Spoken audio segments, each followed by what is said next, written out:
हर हर शंकर, जय जय शंकर। पवित्र रीवा नदी के तट पर बसा महेश्वर का सुरम्य शहर इतिहास, संस्कृति, कला, वास्तुकला, आस्था, आध्यात्मिकता, साहस, देशभक्ति और रोमानियत का पर्याय है।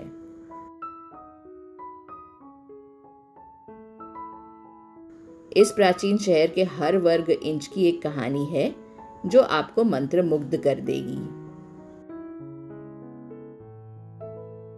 महेश्वर नर्मदा परिक्रमा के सबसे महत्वपूर्ण क्षेत्रों में से भी एक है और श्रावण, कार्तिक, मार्गशीर्ष और कुंभ के पवित्र महीनों के दौरान नर्मदा देवी और भगवान शिव के दर्शन के लिए दूर दराज के स्थानों से हजारों भक्त यहाँ आते हैं। शुभ अवसरों पर आप जो आम दृश्य यहाँ देखेंगे वे हैं पवित्र शिवलिंगों का अभिषेक करते लोग, घाटों पर स्नान करते लोग, सुंदर पुराने मंदिरों में पूजा करते लोग, ध्यान में गहरे पेड़ के नीचे बैठे हुए लोग और उत्साह से भजन गाते लोग।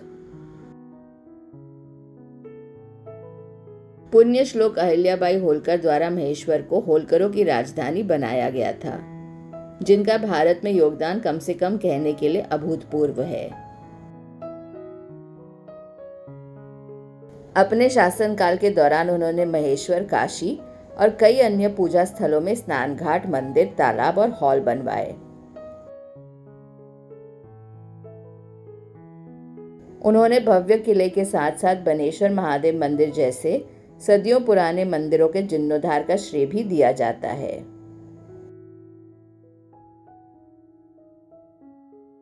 बनेश्वर मंदिर नर्मदा नदी के ठीक बीच में एक छोटे से द्वीप पर स्थित है।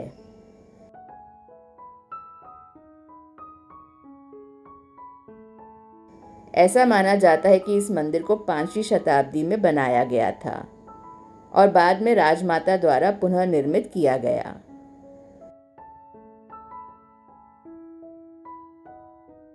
स्थानीय लोगों का कहना है कि राजमाता सुबह के समय एक विशेष नाव में भगवान शिव की पूजा करने के लिए यहाँ आती थी।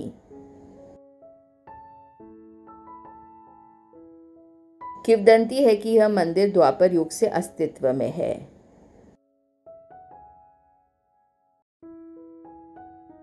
हिंदू शास्त्रों के अनुसार बाणासुर ने भगवान शिव को प्रसन्न करने की कामना की और पृथ्वी के केंद्र बिंदु पर एक शिवलिंग को प्रतिष्ठित करने और तप करने का फैसला किया।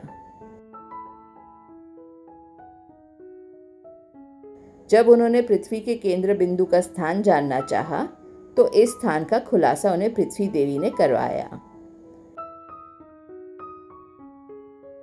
बानासुर ने तुरंत उन्हें दिखाए गए स्थान पर एक शिवलिंग स्थापित किया और पूरे क्षेत्र को एक छोटे से द्वीप में बदल दिया।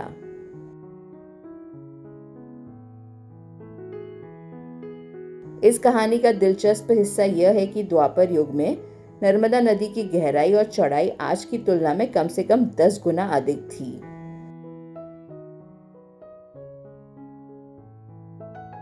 और फिर भी बानासुर ने इस द्वीप पर एक बूंद नहीं बल्कि वर्षों तक तपस्या में बिताया।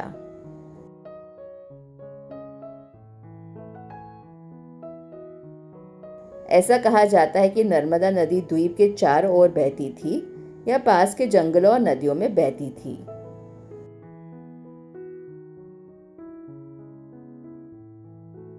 इस मंदिर का सबसे आकर्षक पहलू यह है कि यदि आप ध्रुव नक्षत्र से पृथ्वी के केंद्र तक एक रेखा खींचते हैं तो वह इस मंदिर से होकर गुजरती है।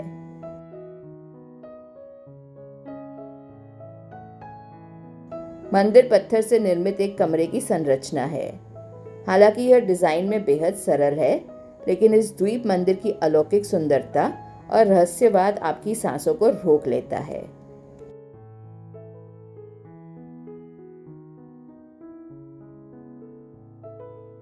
बाबा के ऐसे प्राचीन मंदिरों के दर्शनों के लिए जुड़े रहिए हमारे साथ। खुश रहिए और सदैव जपते रहिए। हर हर महादेव।